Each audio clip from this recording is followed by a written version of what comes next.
Apa hukum memakai gincu bagi wanita yang berpuasa bulan Ramadan? Ni ada siapa buat keluar fatwa pula kata pakai gincu batal puasa pula.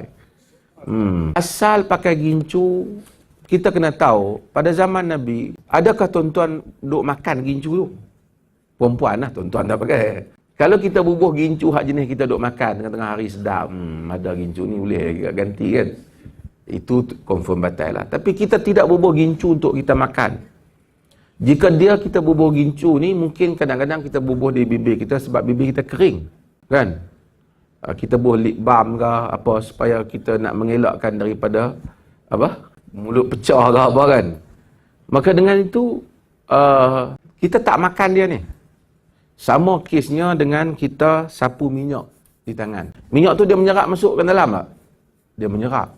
Puasa tak batal. Lebih sama lagi ialah dengan bercelak. Kalaulah celak itu membatalkan puasa, Nabi tentu akan bagi tahu. Sebab apa? Pada zaman Nabi sendiri bercelak dan orang pada zaman Nabi bercelak. Tapi tidak ada satu pun hadis yang sahih Nabi melarang orang bercelak ketika berpuasa.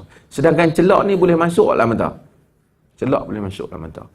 Maka demikian gincu ini, selagi mana dia bukan dia bubuh hanya untuk ni, dia tidak membatalkan puasa. Inilah fatwa yang telah dikeluarkan oleh banyak lajnah fatwa ke seluruh dunia.